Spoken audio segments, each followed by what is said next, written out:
What I wouldn't goddamn give for you to have been this healthy 3 years ago. That winter when you almost died on me in the middle of the night from that rattle in your chest. I spent 1 month scared as hell that you were going to stop breathing, and then 2 weeks worrying that the next time you'd coughed, there'd be blood in your hand, and you'd be gone from me just like that, same way as your mama before you, God rest her soul. I didn't think I could stand it, having to bury you. Even now, I'd rather eat my own gun than see you dead. I hate them. I hate them for what they did to you.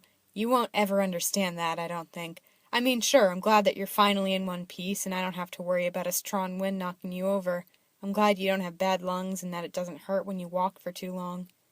The outside finally matches the inside and now everyone, the whole world, I guess, can see just what it is you're made of. I'm not mad about that. It's selfish, maybe, but I didn't want you out here. When I shipped out, I kept thinking, at least he's stowed away safe. I even thought, when I get myself killed out there, maybe it'll convince him to stop trying to get in. And that was the one good thing I had in my head every time I was listening to enemy fire, convinced I wasn't making the march back. So what if you volunteered, like you said? You've always been your own. The one thing you've always been, hell or high water, is your own. Can't deny you that. I would never try besides. But you're going to see killing these next couple days. You're going to see the truth of the world and the hell that lives inside. So answer me this and be honest now. Isn't that just trading out one sickness for another? They fucked me up, but I don't ever want to tell you just how bad. I won't even now. Don't even want to think those things in your direction. But I will tell you, mostly because God willing you'll never see these. I will tell you that when you first came for me, I thought, hand to the Lord, that I was finally dead. And then I figured it was just another trick. They did that. Made me think you were there. They'd shoot me up with something, and after I felt it slide through my veins under my skin, I would see you, or I'd hear you, and I'd say your name the way I used to. You know what I mean, that nickname you hated. The one I still sometimes say just to rile you up because you're amazing when I piss you off, your face all red like that, something about the fact that I can get your heart going. But that name, I'd say it over and over, up until I realized that they were back to their old drill, asking, how's that feel? Does that hurt when I cut there? How about the sole of his foot next?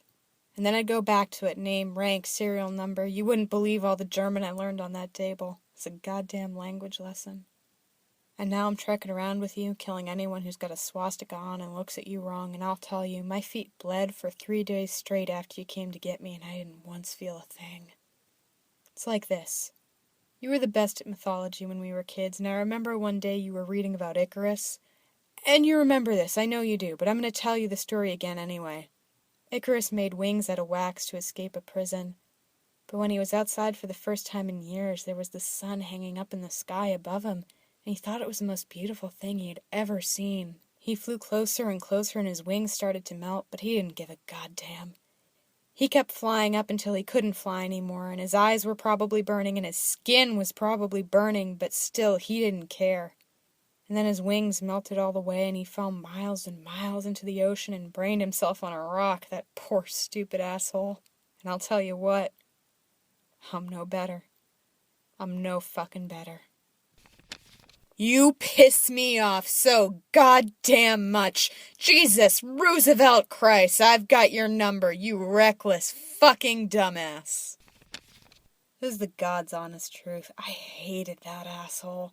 With his big pearly whites and his spit-shined uniform. What kind of sorry schmuck lets somebody dress him up like that? Prancing around in his tights and acting like he knows what it means to lay in the mud for 6 days straight. What it feels like when the enemy's got too close and the only thing left to do is close your hands around their neck and lock your muscles up and wait until the life snuffs out. I've done that. You've seen me.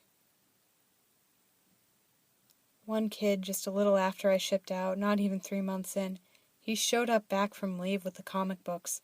I laughed in his goddamn face. I ain't proud of it, but I did. I was sore and tired and couldn't get that smell out of my nose, like car parts on a hot day at the garage. Felt like I was bathing in it. Still do. Blood doesn't wash out no matter what they tell you. Not even cold water can do it. So anyway, I'm standing there in my boots that are getting holes in them, and I'm reeking like the cold mud and shit and whatever the hell else I'd been stepping in. And this green kid settles down by the fire, his eyes too big for his face the way yours used to be, his uniform all clean, and he pulls out this comic book. I about lost it right then. I didn't know if I was going to yell or cry or sock him one, but it was like there was a huge rushing in my ears, and I couldn't think past the anger. Right then, all I could think was of that kid's body laying on the ground, his eyes staring sightless and bloodshot up at mine. I didn't want that thought to belong to me. I hated thinking it, but I couldn't make the image go away. In the end, I reined it in. You'd be proud. All I said was, that mook doesn't give a shit about you, pal. He's never fought in a war, and he never will. And Jesus Christ, how's that for irony? But later I felt like shit and apologized, and even later that kid got his arm blown off by a Kraut hand grenade and was shipped back home. So whatever that says. War stories don't really have much by way of morals or lessons, but I figured I'd tell it anyway. I don't still hate him, or at least not the same way that I used to. How could I? It's impossible. Got his patch sewn on my left arm and everything. And I'll wear it too until the day I die. I'll tell you, I should have appreciated that comic book while I had the goddamn chance. I was stupid back then. The colors in it were so bright and vivid, so much nicer than the gray and green we've got here. But when he got carted out of the field, he had his comic books in his pack and they shipped home with him. So all that color he brought is back home now, which is all right. I figure that's where those types of happy things belong. What do you say? After this, I'll take you someplace nice. And I'm not talking about one of those dance halls you hate so bad either. It's so goddamn cold in Brooklyn, your lungs make a louder racket than our broken radiator and Mr. Eli's mangy cat combined. And then here mud sucks at our shoes and gets under my fingernails, and I swear to God that I haven't felt warm in half a year. Neither of you, no matter how hard you pretend otherwise. So if we ever get out of this frozen wet hell, we're going to the Grand Canyon. I tell you, I dream of the Grand Canyon. We'll be there at night, just you and me, and throw rocks off the edge to hear them make land 1,000 miles down, dunking like fat little raindrops into a puddle. That's all I want to do anymore.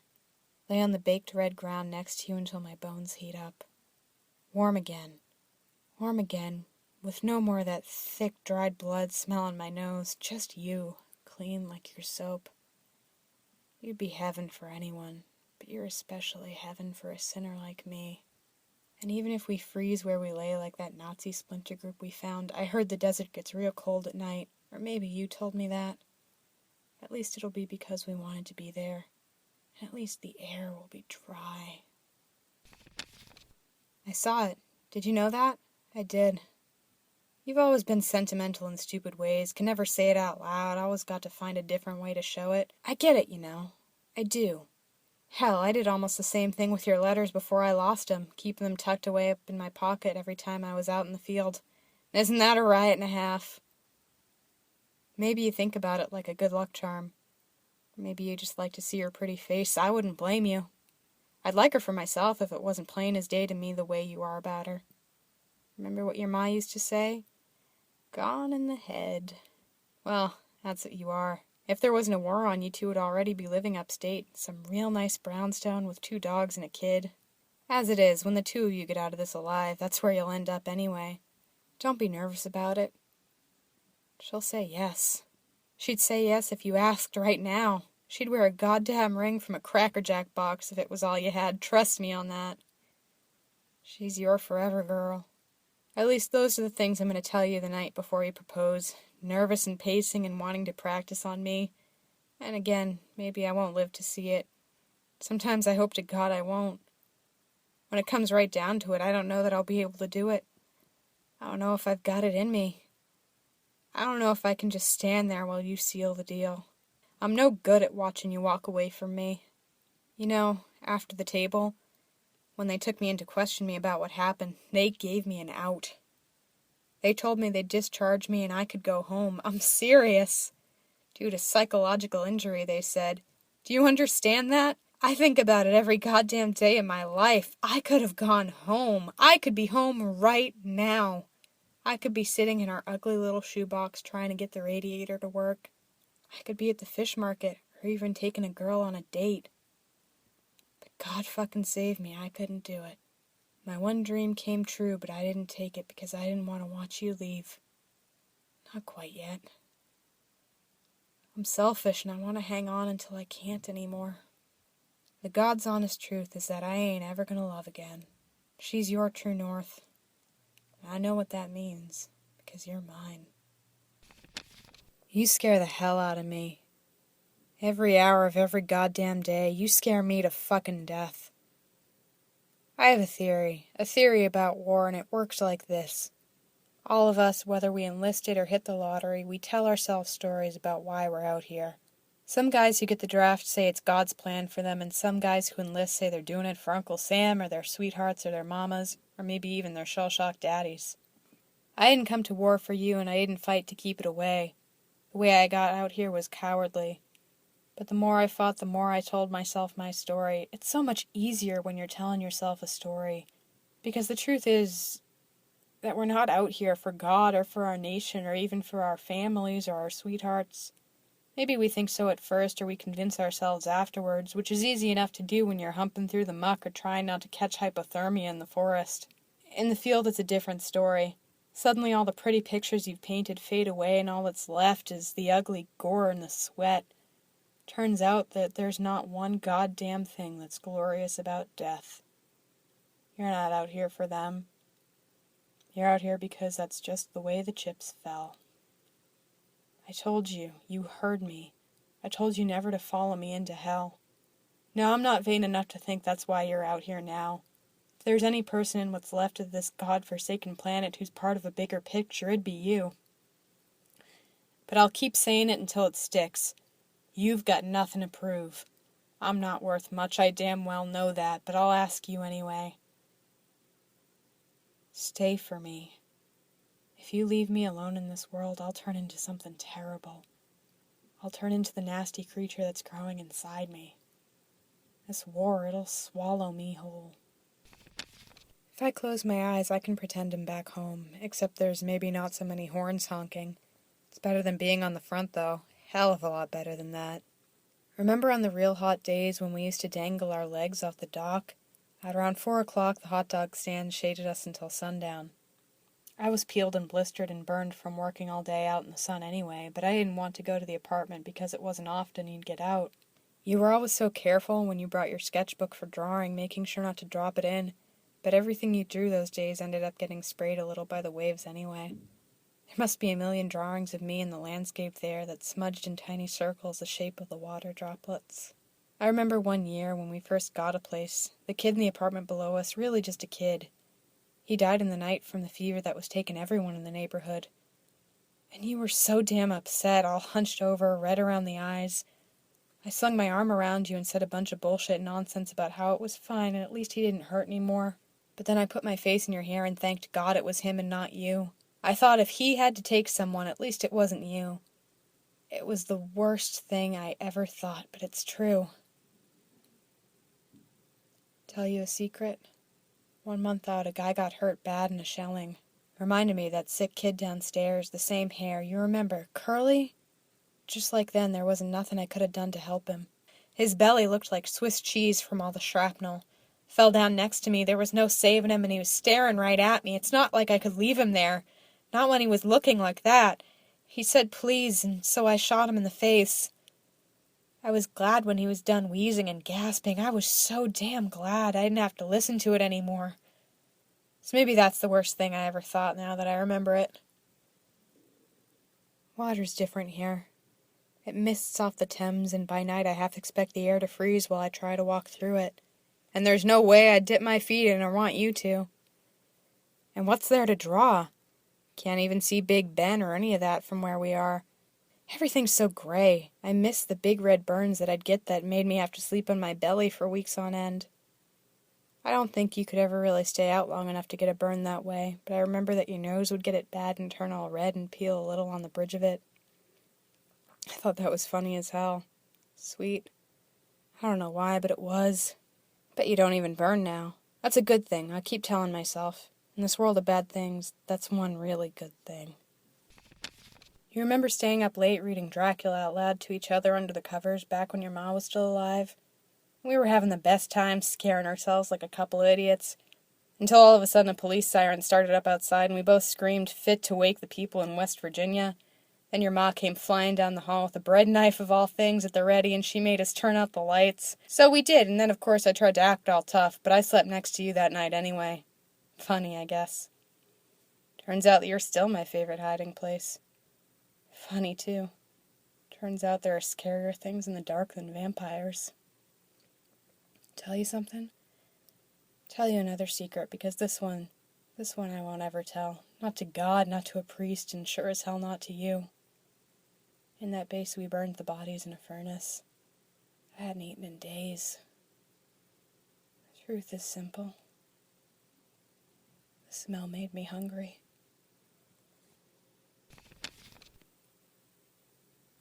There's this feeling I get after a firefight, when the shells are still bouncing across the ground and I'm still a little blind and deaf, but the whole world is crystal clear, and I could just fall into the ground and cry like a baby because I'm still alive. The first time I felt it, I thought I was going to burst out of my skin, and then everything rushed back so quick I felt like a newborn. The whole world was brand new and I was on top of it. I could swallow it whole. Think I haven't seen the same look on your face? The closest I'd ever been to the Garden of Eden is the Genesis on the battlefield when the shrapnel's still falling like hail on a tin roof.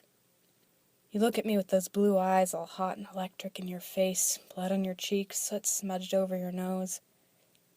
Bone of my bones. Were you taken from my rib? You must have been, or maybe I was made from yours. And goddamn, I want it. I want back inside you.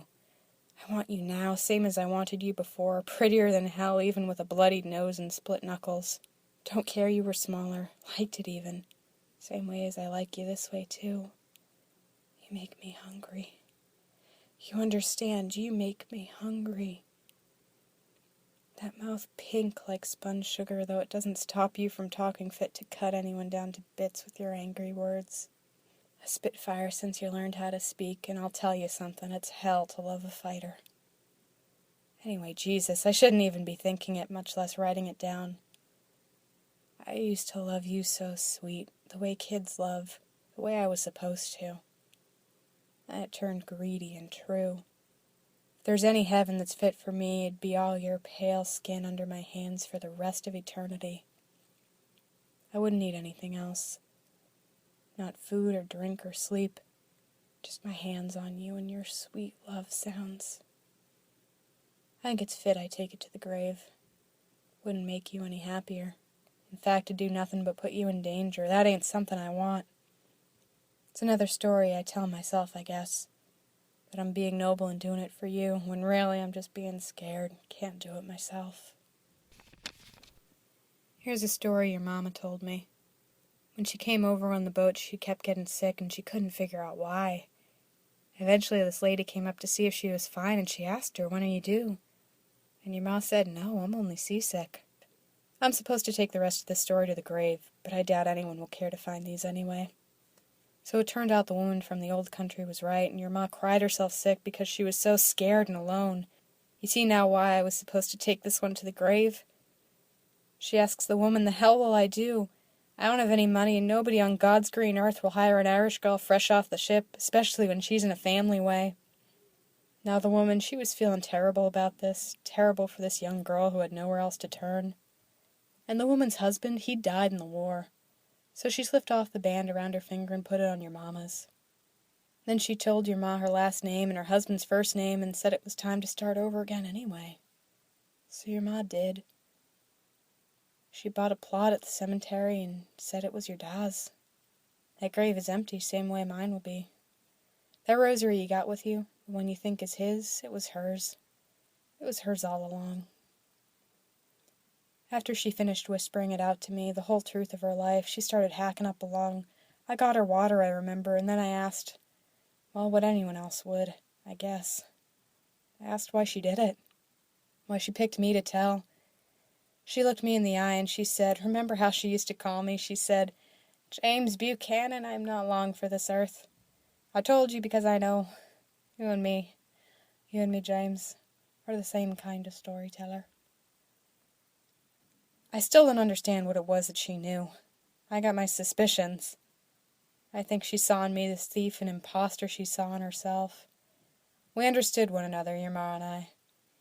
I was a good kid back home, straight A's till I dropped out, good at my job, good to my dates, a gentleman. I was so proud of those things, and it turns out it don't matter at all. Even though you were the troublemaker, we were both from the wrong side of the tracks, Brooklyn tough and no changing us. Do anything for each other, won't we? I've stolen and lied and cheated, and mostly I've done it for you. Not because you asked. You didn't ask your ma either. You would never ask anyone, considering you'd choke on your pride if you ever tried swallowing it. But like me, she did it for you all the same. She told me that at first she was scared as hell of loving you. She said she didn't know if she could, 'cause she thought she'd always be waiting for you to die, and she couldn't stand anyone else dying on her. I finally bucked up and asked her how long she had actually loved you for. You know what she told me? She said that's a stupid question. She died in the night while we slept in our beds. I heard the news first because I guess I was just up and out first, taking her bread or soup or something. All I saw of her was her white hand while they took her away. I remember walking all the way back to your apartment, hadn't seen you in maybe a day and a half, and I knew I had to tell you, but I also knew I didn't want to. So I let myself in, quiet as a mouse, and sure enough, you were still asleep in bed. All I could do was look at you and wish to God that I could put a spin on this one too. Make it all right again. At the end, she was so tired. Never really thought about the future. Never really could think much past you. In that respect, your ma and I had something in common, God rest her soul. But neither of us, I don't think, were ever meant for much. Here's the truth. Baby, here's the truth. I've got a rootless heart. I don't think I'm meant for loving, or at least not anymore. And I should die out here. I'm the kind of guy who's not meant to go back. I try to imagine a life after this, and it just won't come. So forget about me, will ya? If it'll make you happy, live glorious, eat like a king, laugh until the sun comes up, never look back. Don't you dare look back. More than anything, I want to know that you kept on. More than anything, I want to know that you took on the world. Everything else seems to matter less and less. So how long have I loved you for? Womb to tomb, sweetheart. Since before I was even here at all. I get it now, you understand? Your ma was right. It really is a stupid question. Look, I'm sorry I worried you so bad. I'm just fine. Except maybe now you know how I felt last year when you almost bled out under my hands while I stood there like some kind of helpless schmuck, not having the first goddamn idea what to do. I don't remember a whole lot about the ordeal, but I do remember you shoving your belt between my teeth. I remember I wasn't allowed to make a lick of noise due to how far behind enemy lines we were, and I remember trying like hell not to. It hurt, sure. Hurt like the devil himself was digging down and trying to pull out my insides. I remember after it was over, you pressing your forehead against mine. You didn't say a word, but I knew you were afraid. I shut my eyes, and for a second I could pretend I was back in Brooklyn. I pretended that our faces were too close because we were sharing a bed in the middle of winter and you had rolled over in your sleep. I swear to God, in that second, I could smell the charcoal on your hands from drawing all day and the motor oil on my skin from working at the garage. When you let out a breath, I could even smell the sharp, sweet tang of oranges. Right then, I didn't tell myself any stories. I was dying, and I was glad that it was happening while I was next to you. You know, I don't think I've ever told you the whole story before. It's like everything started around that winter. Like I orbited, sucked into that year by some big cosmic force of gravity. It was 1940, the year you kept almost dying on me, but this was before all that.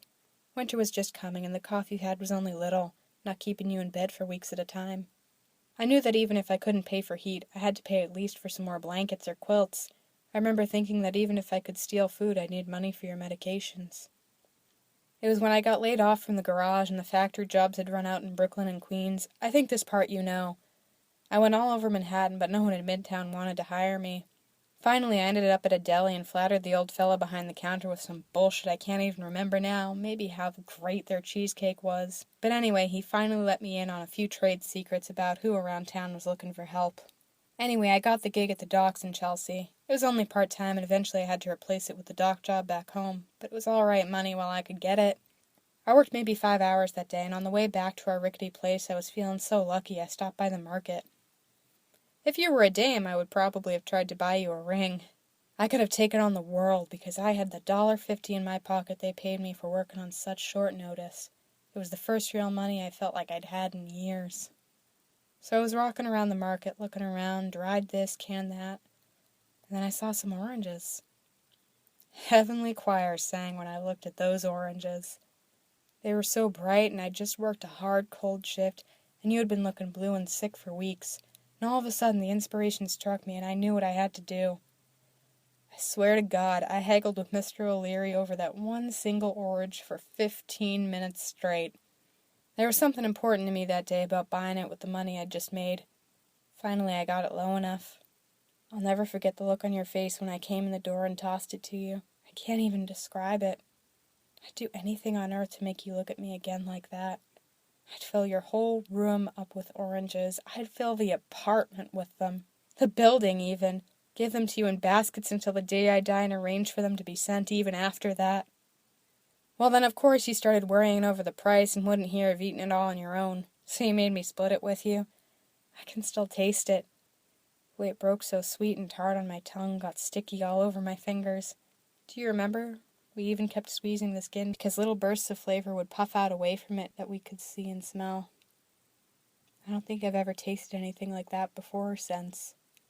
It was like a whole summer feast laid out right in front of us, even though it was just one fruit, not summer at all, but instead that terrible time of year when winter sneaks down, starts killing the flowers. I never told another soul this, and I guess I never will, but I think of that orange, that one evening, every single time when I'm sure I'm about to snuff it for real. Thought about it in my first firefight, and thought about it when the Germans stuck me full of needles and sliced up the soles of my feet. And when I was shot the other day and so sure it was over, goodbye, motherfuckers, I'm finally going home. I wasn't all that scared. In that 1 minute it was fine, everything was all right. About an orange. He smiled at me. And Jesus Christ, it was fantastic. There are a bunch of stories in this world. I know because I slept through every single one of them in school with you snoring away right beside me. Long stories, short stories, ghost stories, sad stories and romance stories, parables, tall tales, and even the stories that have happy endings. And let me tell you, men on Mars make more sense to me than those do these days. I'm the story that'll never get told, but that doesn't much bother me. They'll remember you, which is as it should be. Just like me, they were caught off guard. Nobody ever saw you coming, not the army, not the country. You went and blindsided us all. Now that all the storytellers have got a hold of you, you're going to live forever. I remember maybe the third day of catechism when Sister Catherine said that each and every one of us are sinners and there wasn't nothing to be done for it. And I believe it in me, hell yes I do. I'm a killer, stone cold. Some people are good at math and some people are good at art, but me, I'm good at shooting. And it scares me right to the bone, the things I'd do for you. When they turn me away from the pearly gates, I imagine they'll give me a list full of the names of the Germans I killed for you and won't look twice at what I think about doing every time I curl up around you at night saying it's just to keep warm. Because it's fine and all to kill for your country, I think, but not quite the same when you're killing for just one person in particular. And besides, I've got a whole laundry list of other sins, past even those. I'm a liar and a coward, and once I got the draft, I burned the letter so that you'd never find it. I'm so goddamn afraid to die, but it's not for me. It's because I can't leave you alone in a world as ugly as this one. Somehow you don't know it, but there's no justice here, not anymore. All the word about the death camps, the shit Morita put up with before he shipped out. You took a knife to the neck last year, and still you can't see it. Don't understand that hell isn't some place underneath us, all filled up with fire and brimstone. Hell is right here, and I've been damned for a long time. I know you're not alone without me anymore. You've got your girl and you've got the boys.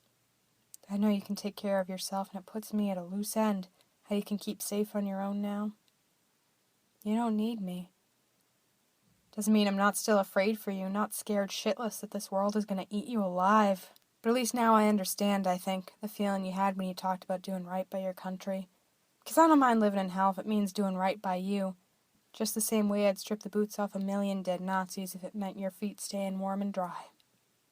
I see you worrying your dad's rosary at night, the poor battered old thing, and I wonder how you can still pray. I went to confession 100 times until I gave up on it, because no matter how many Hail Marys I recited in the dark with you laying next to me, it didn't stop. Sister Catherine would spit on me because I don't have much need for God out here, but I'm glad you do. I'm real glad one of us does. But you keep giving me those big, sad eyes of yours like I'm breaking your heart when I try to explain it to you, so I'll give it another go. Just one last try, even if you'll never know about it. Ave Maria, gratia plena. Get him out of this war. And if you gotta take someone, then take me, because I've got nothing real to go home to. But he's got a girl now, and I can see the hope written all over his face when he sees her. Sancta Maria Mater Dei, pray for us sinners, but don't spend too much time on my immortal soul, because not even divine intervention can help me now. I know when to walk away from a fight, and trying my damnedest not to need him was a losing battle. I won't be in the history books, that's for you. But I loved you first. As long as they get that right, I don't care what they say.